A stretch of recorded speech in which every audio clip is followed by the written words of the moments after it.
What's an here? Come on. There we go.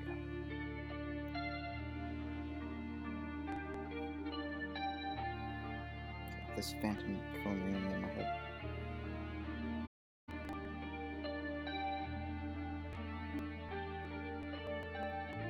Okay, that's good.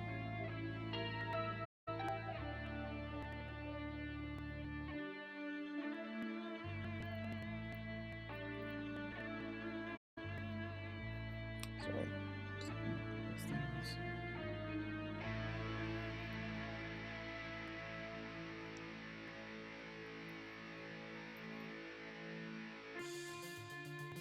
Okay, so.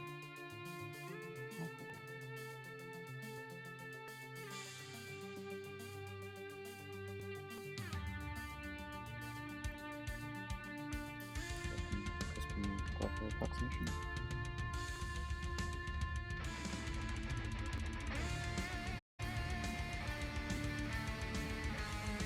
Greater than you are citizen from City 49, a futuristic metropolis with no remorse, where keeping your head low will suffocate you and where big dreams turn into nightmares. Your cyber implant tells you it's time to wake up and administers the necessary dosage of stimulants. The synthetic motivation opens your eyes and you see your cubicle ceiling above you. As you leave the apartment complex, you notice a bizarre something. The alleyway between the building is filled with what appears to be giant robotic spider creatures. They look like they're made out of scrap metal, and there are dozens of them crawling around in this narrow passageway. They don't seem hostile, but you can tell they have some kind of sentience. One of them notices you as you exit the building and begins following you. You are walking down an alleyway when suddenly you feel yourself being pulled backward by an invisible force. The sensation is so strong that you fall over onto your back.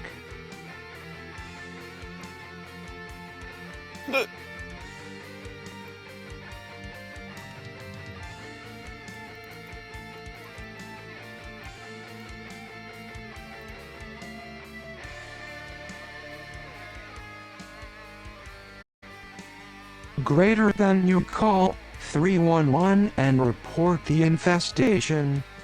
A woman on the other end of the line says, "What seems to be the problem? There's these giant robots attacking people in my alley." She pauses for a moment before saying, "Okay, I'm sending someone right now." You hang up and continue walking down the alleyway. The robots still haven't attacked you yet, though you suspect that if one of those things were to bite or sting you, it would probably kill you instantly. As you approach the end of the alleyway, you see another robot approaching you at a brisk walk.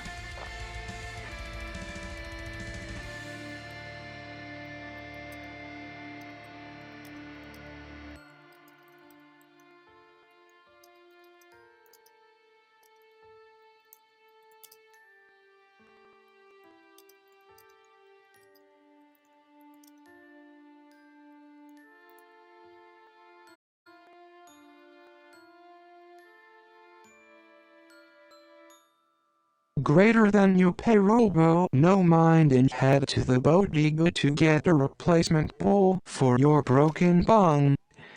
You walk into the bodega and immediately spot your target, a new bong in its package on the countertop. You pick up the box, open it, and find that it has everything you need to replace your old bong. It even comes complete with a fresh bowl, a screen, a lighter, and a baggie full of marijuana buds. It costs $15. You have $14 left.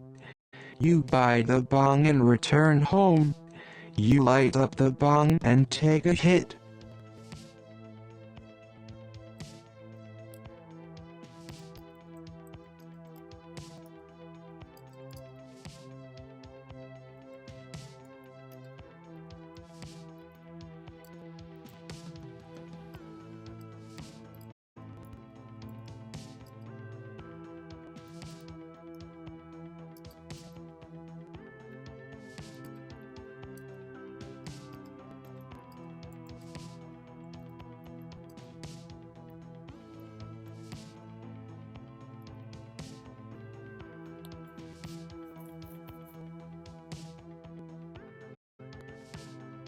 Greater than UMMMM, the combo of metallic and inflamed glass. That is a good structured container with silicone notes. And now to put some weed in there.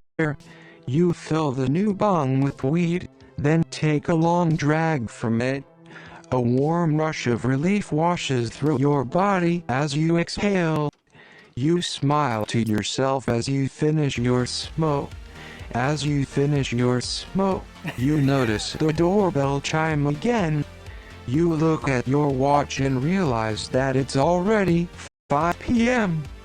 Time flies when you're getting high. You guess. You answer the door. Standing there is a man dressed in black, holding a clipboard.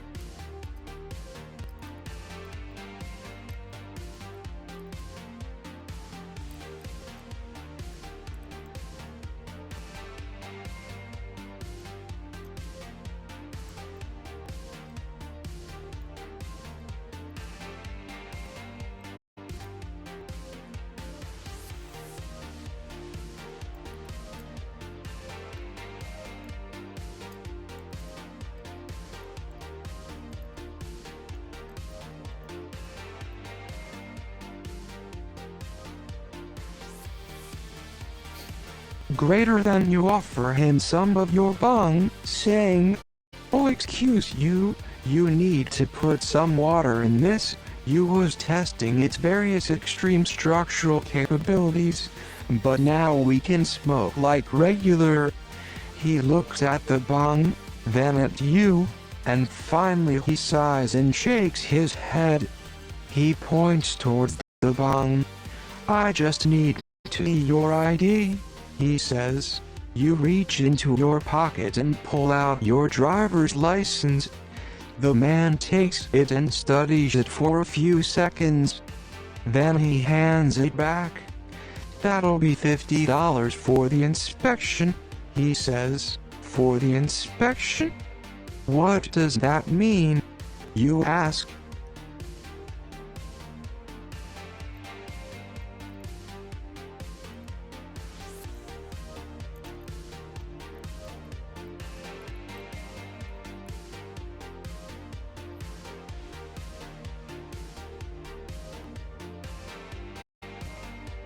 Greater than you further ask?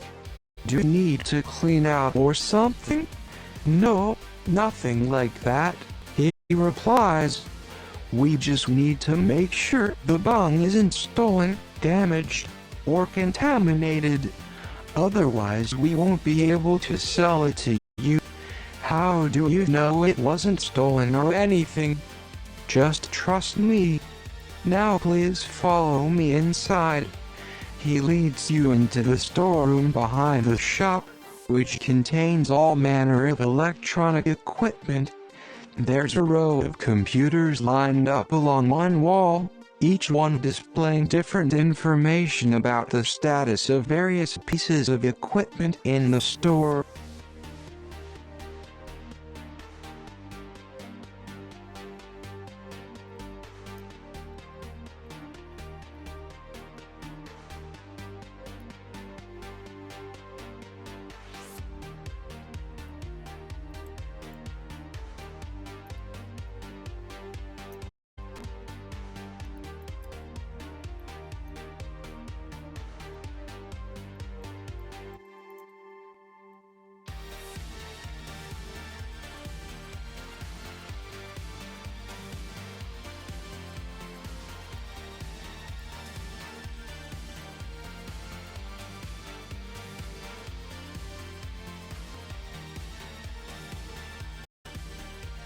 Greater than you become disoriented. "Wasn't I already at home?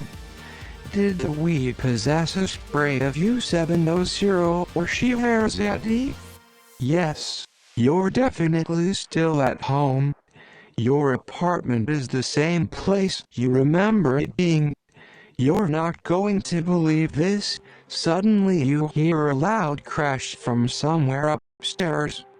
You hurry to the kitchen to check it out and see your cat, Chubbs, sitting atop a large pile of dishes in the sink. Apparently he'd been trying to wash them, but the dishwasher had malfunctioned and spilled the entire load of dirty plates onto the floor.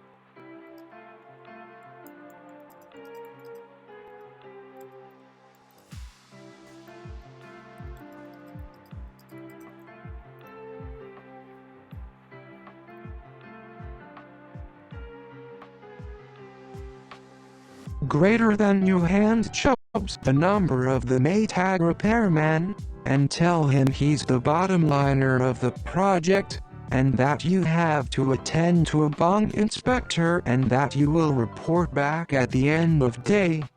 Chubbs stares at you blankly for a while. Finally, he shrugs and gets to work cleaning up the mess. After a few minutes, the cat finishes washing the dishes, puts them away, and leaves. The dishwasher starts coming to life once more, and you're left alone with the silence. You go upstairs. Michael is standing near the top of the stairs, staring into space. Michael, you say excitedly, "What are you doing here?"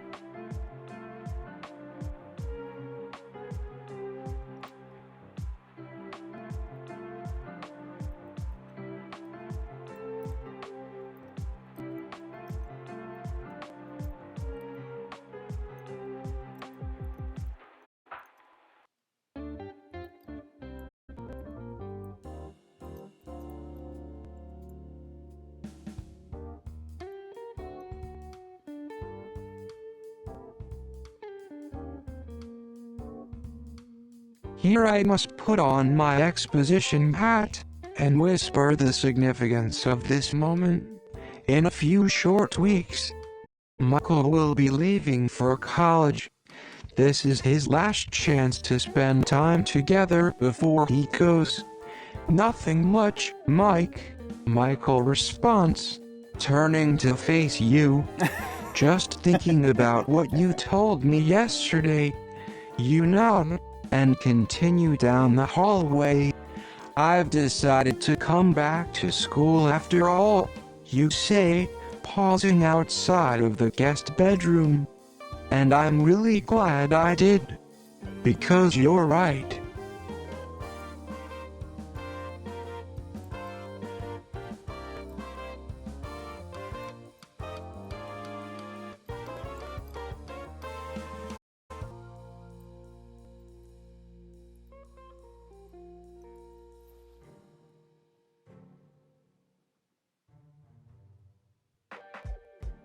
Sex work will be much more lucrative once I get my LMSW.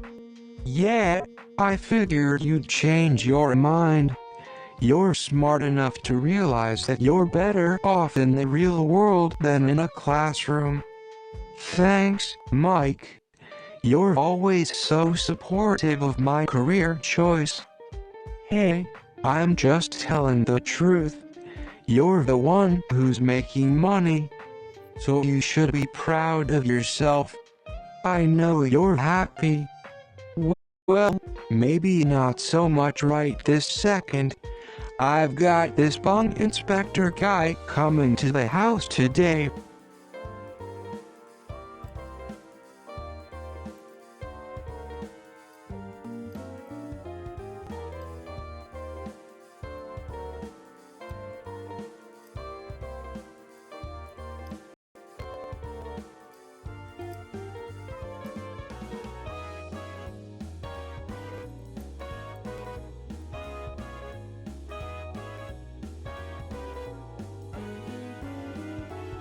bong inspector makes a weird baffled face. I'm already here. We've been talking this whole time. Oh, right. Yeah. Well, can you get rid of him? Sure. Just give me the phone and I can call the city to have them send an exterminator over. They're pretty good. They usually show up within half an hour. Great. Thanks, Mike. You're the best.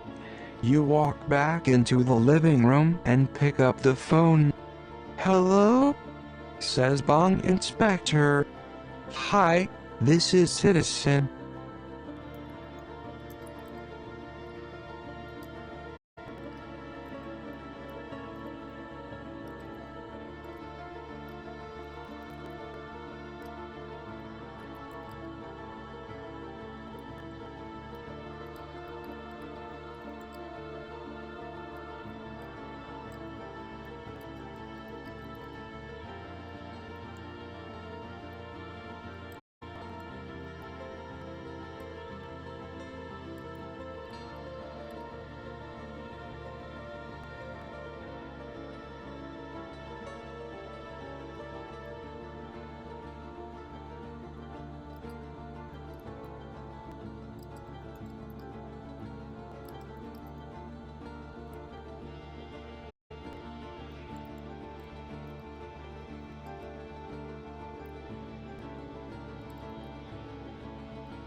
Hmm.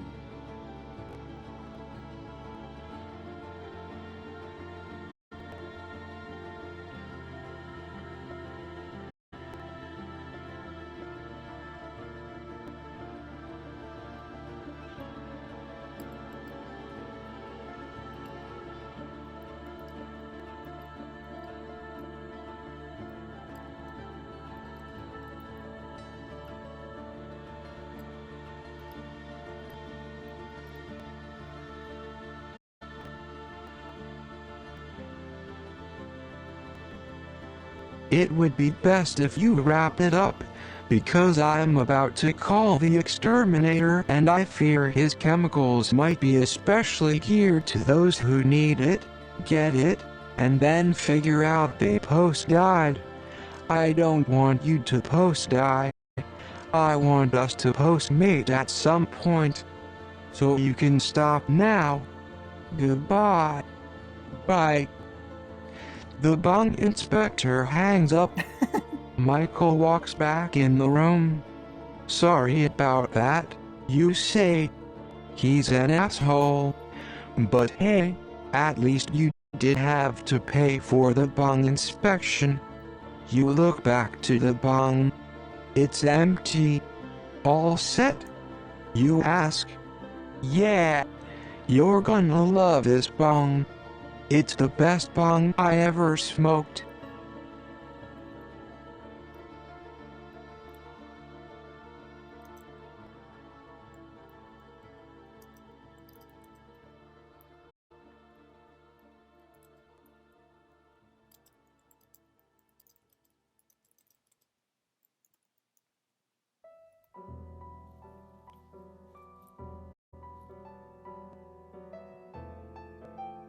You two inhale from the weedless bong for the rest of the afternoon. When you finish smoking the bong, you both sit there in silence for a while, enjoying the lingering buzz. Eventually the bong inspector comes by again to clean up the mess. When he's finished, he thanks you for your patronage and leaves without incident. You and Michael take another hit from the bong as a parting gift, then put it away for safekeeping. You put the bong on a shelf in the closet next to the bongs that don't belong to either of you.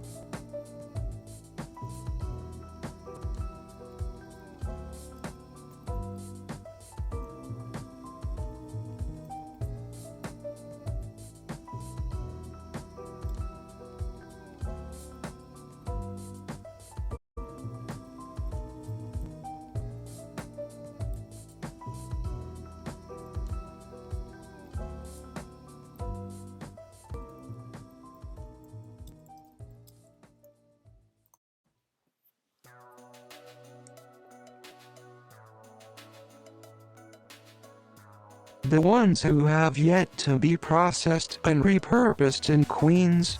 The ones destroyed as hazards. The one in proximity to the cruelty of their owners. You and Michael are left with only one option: to smoke the remaining weed in the bong. You take a deep drag from the bowl. The smoke passes through your lungs and fills your mind with thoughts of love, family, friendship, and adventure. You and Michael share another hit. The smoke swirls around the room like a warm breeze. You stare into each other's eyes as the effects begin to take hold. It's hard to explain how it feels, but you just know that things are going to be okay.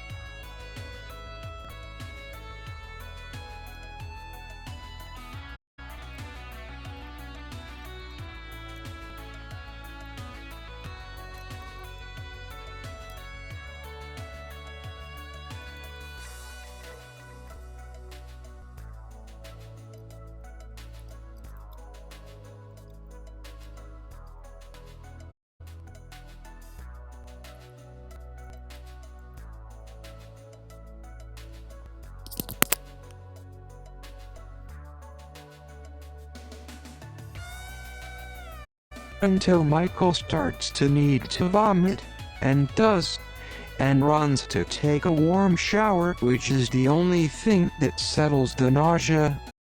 But when he emerges, he's feeling fine again, and you decide to leave him alone for now, since you can see that he needs some privacy.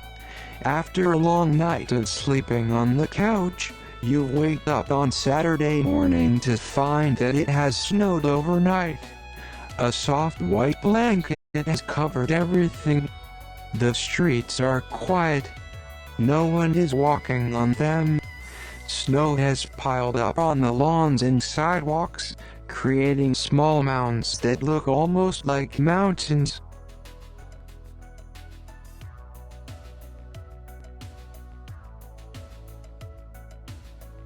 It looks beautiful, but also dangerous, because the snow has a tendency to hide objects that aren't properly shoveled or cleared of ice.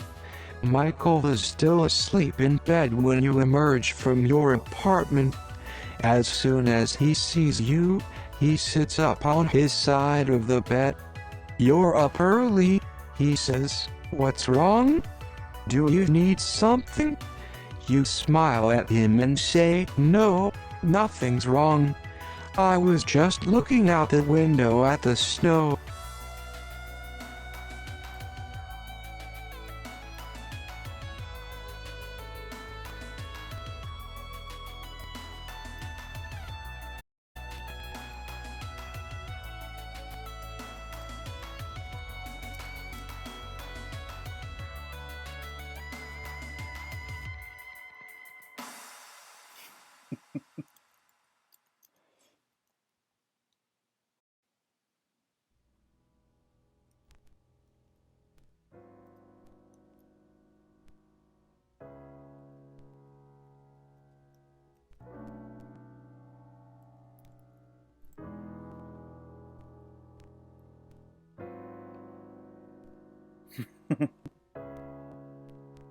Michael bursts with excitement. A snow day. He bolts out of bed and opens the window to dive into the soft bank of snow. "Michael," and "Oh," you retort. "That's not very nice." You run to the door and yell at him, "Come back inside right now." He turns around, confused at first. Then he realizes what you mean, and he sheepishly follows you back inside. You close the window and pull the curtains shut. You're worried about your cat, Chubbs. He's been spending all of his time outside lately. You're afraid he'll freeze to death. You say to Michael, "I think we should take our snow day off."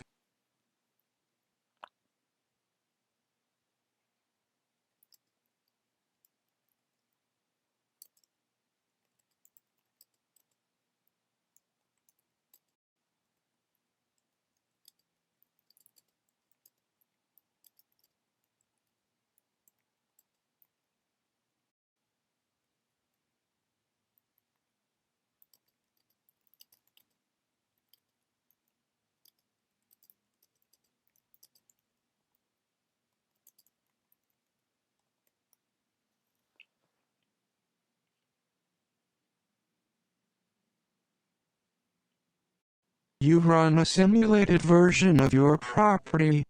You throw a simulated mannequin into the snowbank that Michael was about to dive into, and this is what would have happened. The mannequin would have been crushed instantly by the weight of all that snow. The simulation shows that the mannequin would have been buried under a pile of snow so high that no one would have been able to rescue it before the mannequin froze solid and broke into pieces. The simulation ends with a warning. Warning! If you or someone you know decides to try this experiment in real life, make sure to clear the area first, or else you will die too.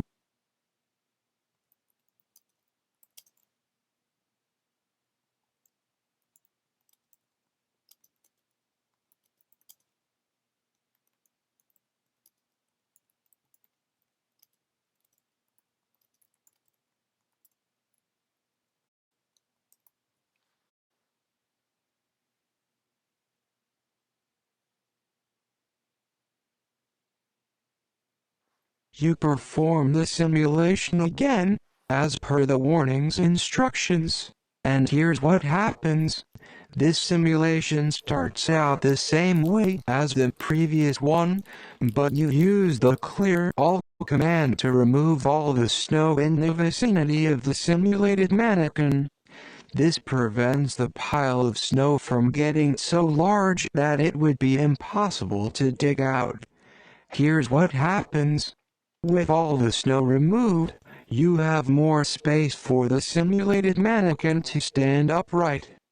It doesn't seem to be much taller than you were before, probably just a couple inches, but it's enough for you to reach down and pull him out of the snowbank.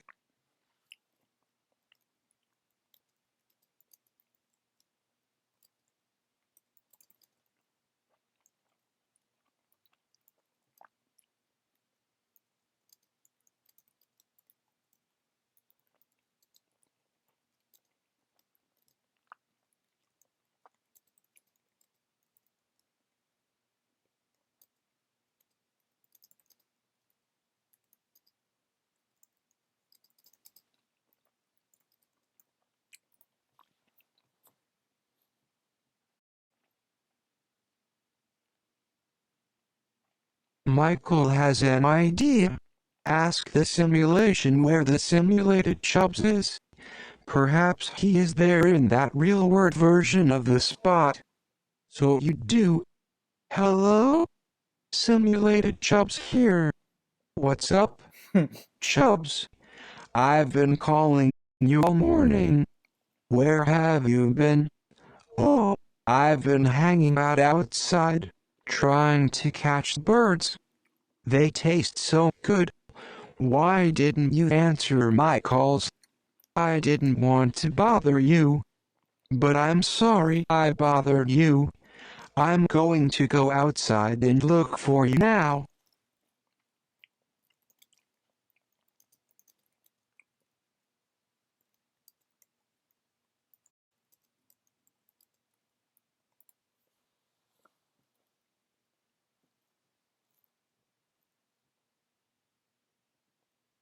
That would not be wise. Simulated Chubbs says, there's a bung inspector coming over today, and you should be with me when he arrives. Chubbs, I'm not leaving without you. Then I will just stay with you. You feel a pang of guilt at the thought of abandoning Chubbs, but you don't know if Michael will be able to keep him safe, so you reluctantly agree to go with Michael instead of the bung inspector. You follow Michael outside, and together you start shoveling the driveway and sidewalk.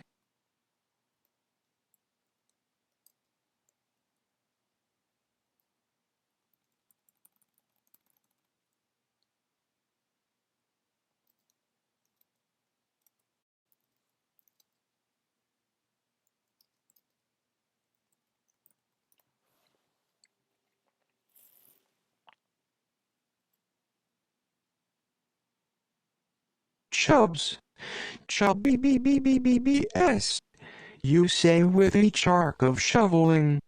You're doing your best to imitate Chubb's chirping voice. It sounds pretty stupid. Michael is having trouble keeping up with your pace. You've already finished the entire front walkway. I can't believe you're doing this, Michael says, exasperated. I told you we could take the day off. You continue to shovel until you've made it down the entire length of the driveway. You stop to rest for a minute.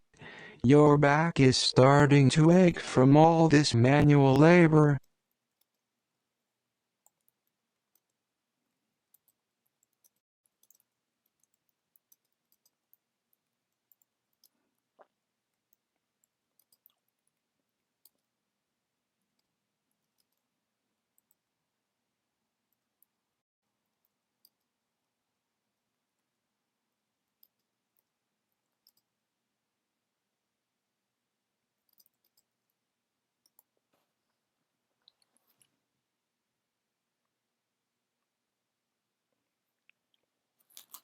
All the non-manual day's labor of the world is nothing compared to the Schroeder's chubs in the snow.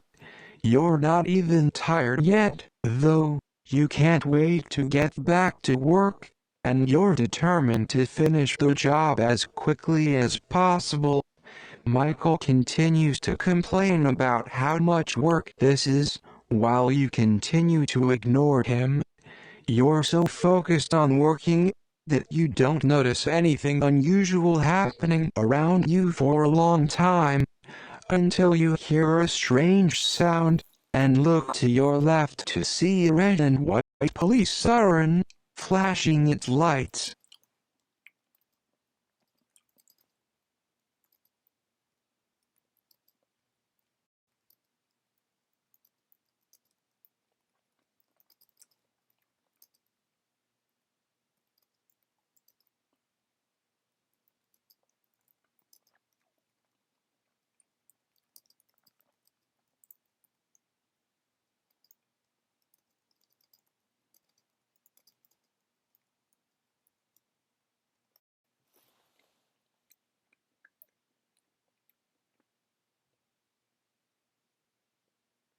Oh, thank God you are here. I have a missing mammal report that I filed 47 times this morning. Did you receive it? Do I need to get it notarized? The cop walks up to your house and asks for identification. You show him your driver's license. The cop looks at it for a moment, then hands it back to you and says, "We have a missing animal report on file for CHUBBS from yesterday morning." Oh, yeah, that's right. We had a bit of a fight last night. The cop nods his head and says, "Yes, that's right. A domestic disturbance call was placed at your residence last night."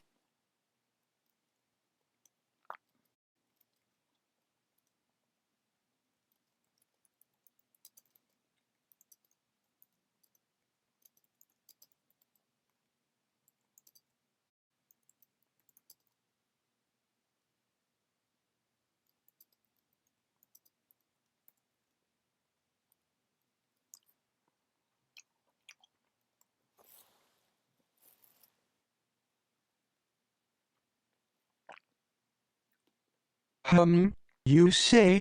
So you decided to wait until well after any possibly argument had finally finished? Well, I wasn't planning on filing a report about it, but when I came out of the shower this morning and saw that he was gone, I realized that he might be in danger. You tell the officer about how you'd found Chubbs lying on the ground outside of your apartment, how you took him inside, but how he disappeared soon after. It seems that Chubbs is still alive, the officer says, and he hasn't been hurt.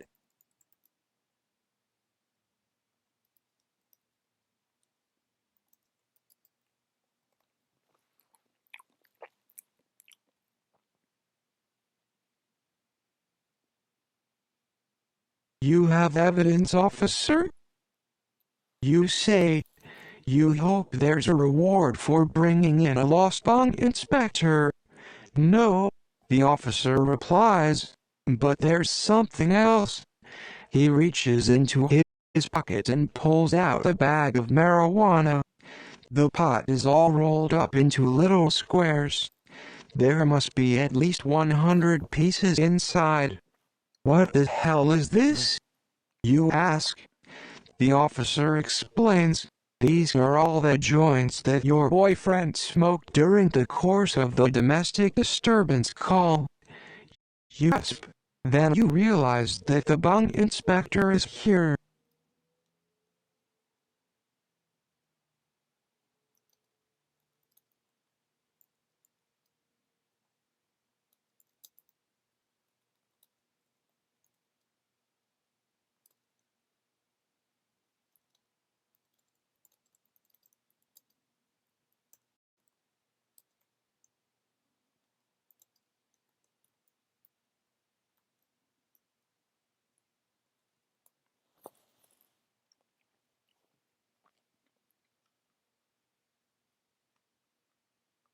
You rush upstairs.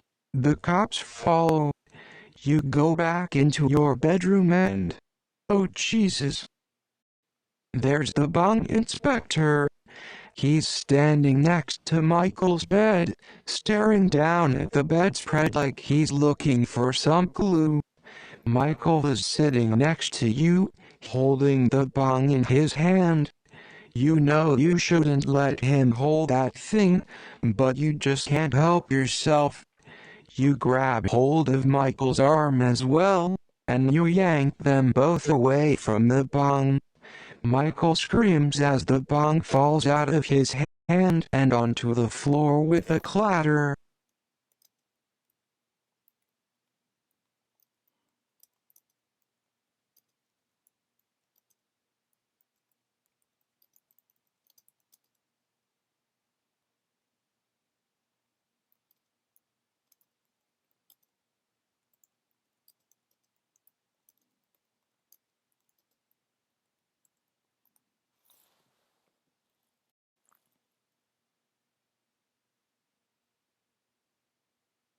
An explosion of glass shards ripping through the room. Everyone is hit. Roll for damage.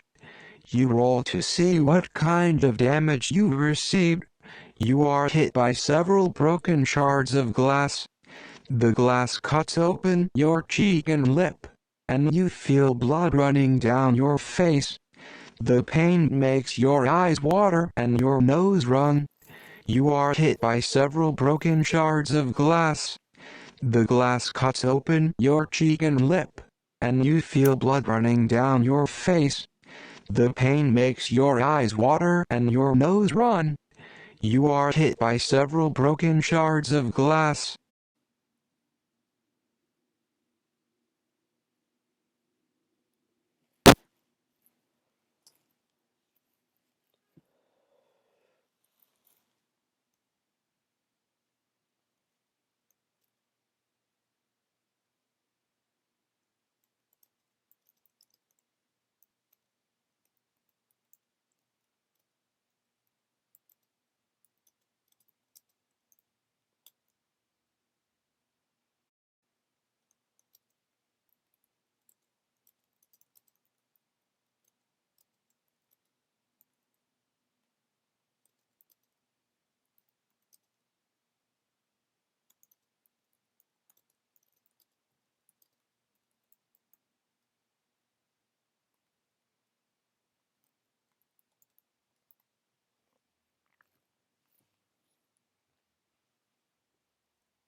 You look at the bung inspector's raging glue in his pants.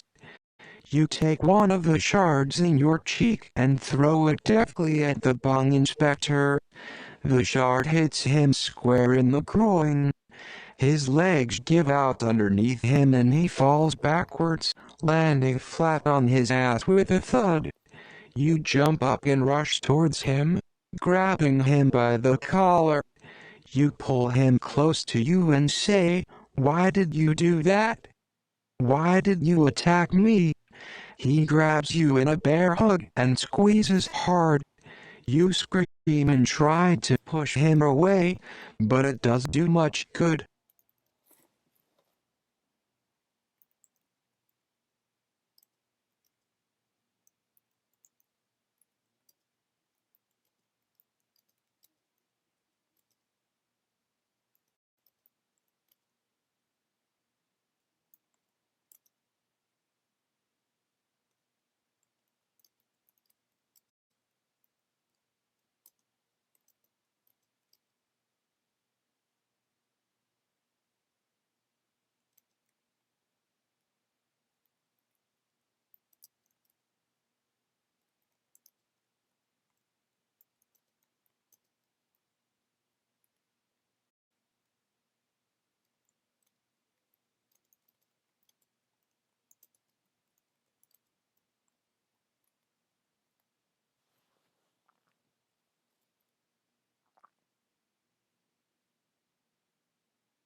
You see if you can pivot the situation. You suddenly look into his eyes.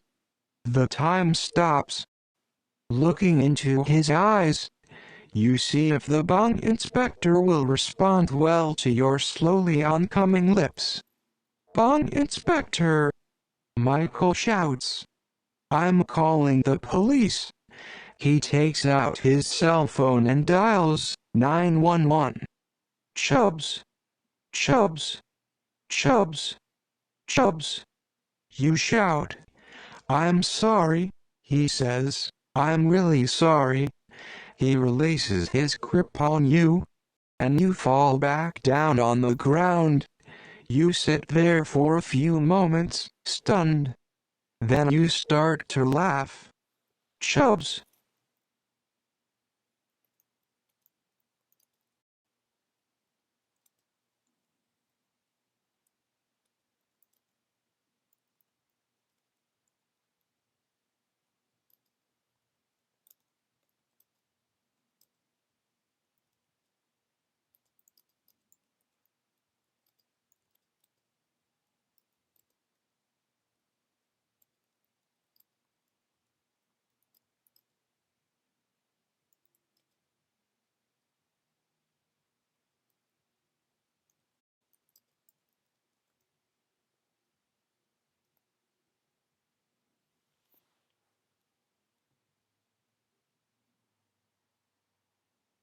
There hasn't been 911 for 3 decades now.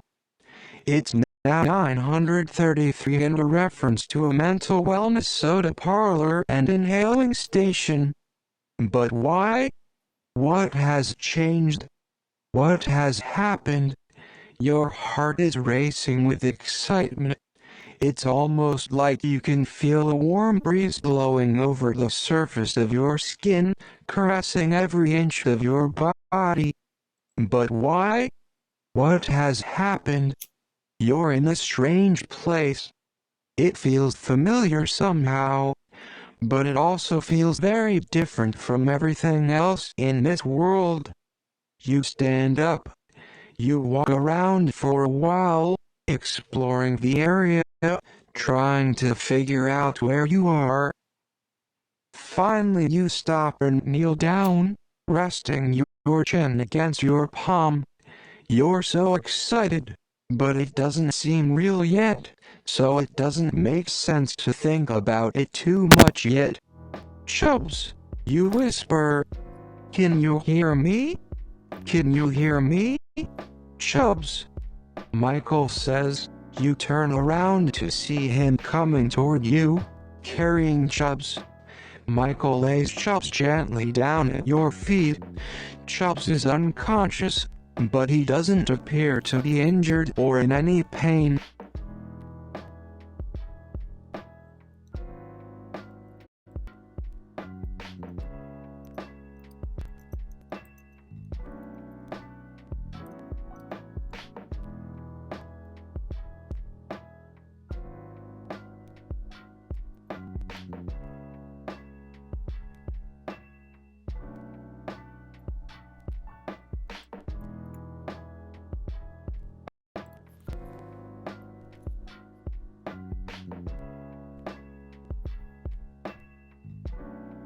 Michael? Oh my god, Chubbs. Is he? You spupper. Michael nods. Yes. It appears he is okay. You touch Chubbs fur softly with your fingertips. You stroke his back gently with your other hand. Michael says, I'm sorry for hitting you. You say, I know. I forgive you. Michael looks up at you and says, I don't know what to say. You smile at him and say, I'll say it for us. Kiss him deeply, passionately, until you can no longer resist.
This has been an interpersonal emotional abuse prevention module.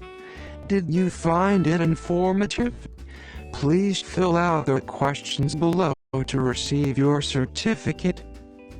1. Do you believe that your relationship was emotionally abusive? 2.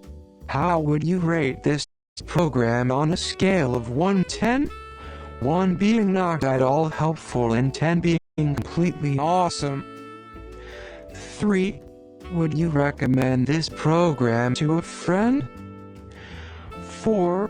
Have you learned anything new about how to recognize and avoid emotional abuse? 5. Will you apply this information to your own life moving forward? 6. Do you feel more prepared to deal with emotional abuse now that you've watched this video?